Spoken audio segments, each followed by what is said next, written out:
Welcome to More Than a Few Words, marketing conversation for business owners. This is your host, Lorraine Ball.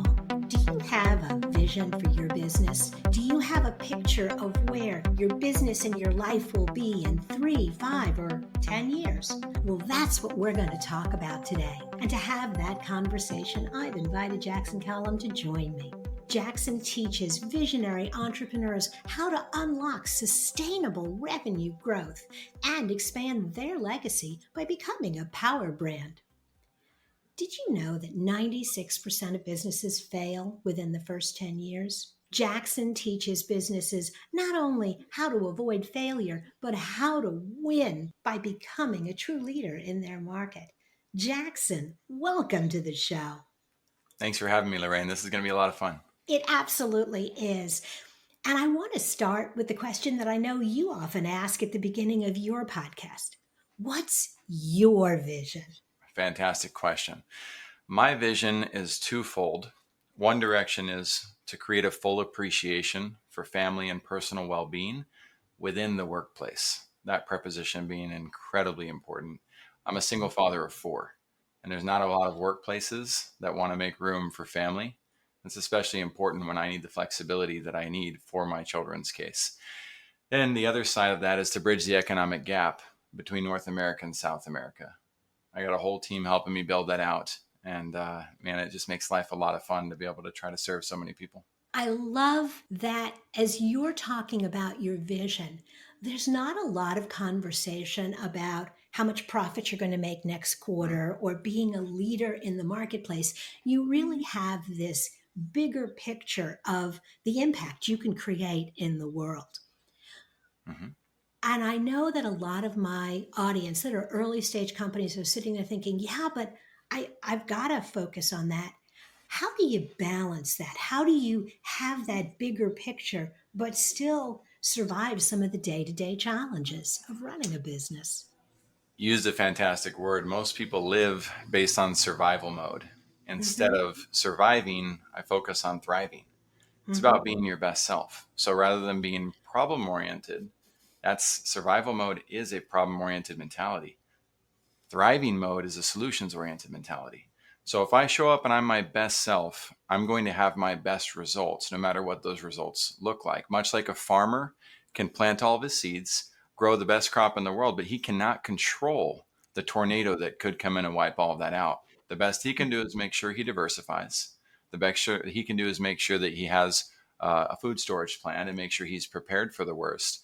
But if we just focus on doing our best, then we tend to drive better results than when we try to control and strangle the process as we grow. It's like the people who focus on the destination and miss the entire purpose of the journey. I'm focused on enjoying the journey. I love that approach. I love to wander through life looking for the experiences and then trying to figure out how they fit into my life. And I've had the most amazing experiences because of that. But I want to bring it back because in your introduction, I talk about and you talk about becoming a power brand. Define what you consider a power brand, and then let's talk a little bit about how you get there. Absolutely. Becoming a power brand for me is all about becoming the market leader. When I say the market leader, I'm not talking about trying to be better than everybody else. Again, you got to be your best self. You have to get the actual work done that allows you to be the expert. And then what often happens is you do become that Batman-like figure, but Batman didn't do it alone. Batman had Alfred behind the scenes, and Alfred made sure Batman didn't die on every single one of his missions. He made sure the house was in order, and he made sure that the organization was operating at max capacity. That's what we do at First Class Business. The superhero is the business owners we work with, and they all need help with building out their infrastructure and making sure that they can do what they're best at and get a lot of the technical nuances out of the way. So, as you're looking at your business and you want to build this power brand, what are the kind of things, what are the kind of tools that you need, and what are the types of resources that if you don't have, you need to look outside yourself to fill in that tool belt? Best thing you can do is ignore the tools and get the right mechanic. What's really annoying and disturbing to me is the amount of entrepreneurs who try to come into the garage and act like they know what they're doing or second guess the tools that you're using to build their spaceship or their car, or whatever vehicle is necessary for them to grow. When Dr. Eric Berg came to us, and I was at Video Power Marketing at the time, he paid $495 for a 90-minute session with us to be able to pay $10,000 per month in YouTube ads. That's a very, very large leader. This was back in 2015 when YouTube ads weren't even that popular. He was crushing it.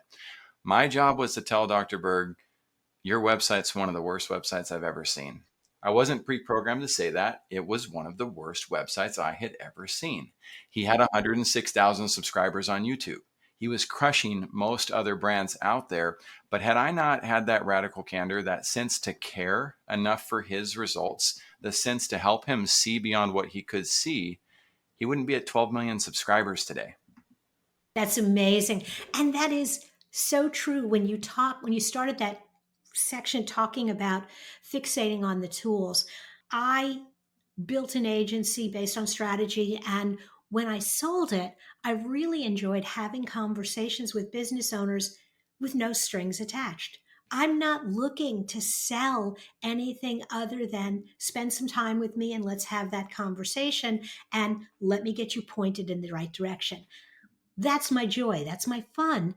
But the benefit of having someone who can just take a look at what you're doing and be, as you said, brutally honest, telling them where their gaps are and then helping them fill it without necessarily worrying about, I mean, we all have to make a living, but without worrying that you're going to offend them and then they won't want to work with you. Because the bottom line is, you were right. You were absolutely right. He needed to fix his website. And the nice thing about it too is Dr. Berg probably spent a ton of money. He did it in 3 days in an episode in a time period before ChatGPT, right? They crushed it and probably spent more than $20,000 to $30,000 on putting that together, is my guess. In today's day and age, I have built an incredible team that takes care of a lot of those components, and they do it complimentary for our clients and for our prospects. Why? Because the mechanics aren't the value of moving the brand forward. We've got to have great leaders, and the time it takes to build great leaders and help people step into that and focus on, again, not controlling, but leading the way. It's ironic how long it takes people to kind of get out of their own way, but that needs to be the focal point. I absolutely agree, because too often I run into entrepreneurs who have, and thought leaders who have heard someone say, you've got to do X, Y, or Z. And they fixate on that.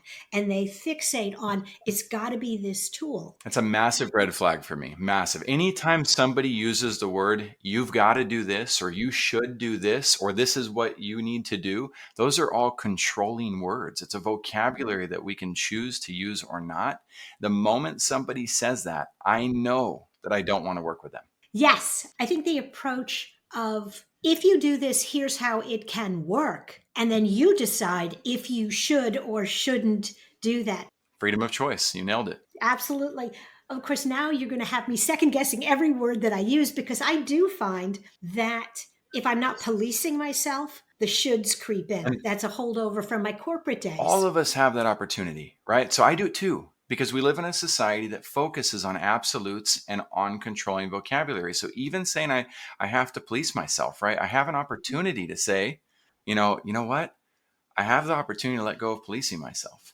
It's a constant process of intentional behaviors. And if we are intentional with how we treat ourselves and with how we treat others with our word choice, it's amazing what happens to the quality of our relationships. And the words that you use are so important for the impression that you make in the rest of the world, but also how it drives your thinking.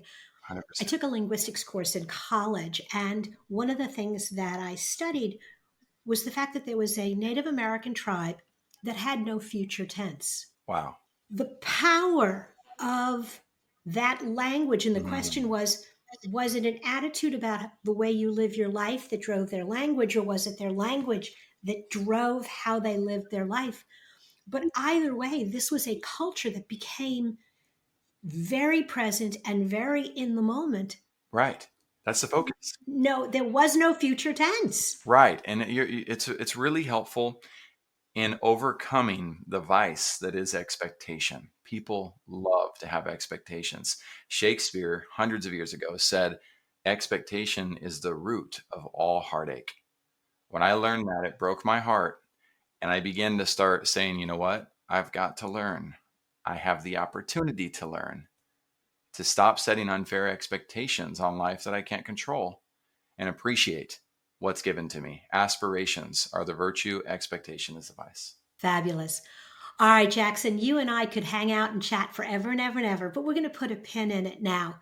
But I am going to encourage anyone, if you're listening and you're curious, you really want to check out firstclassbusiness.io and look for the visionpositive.com podcast.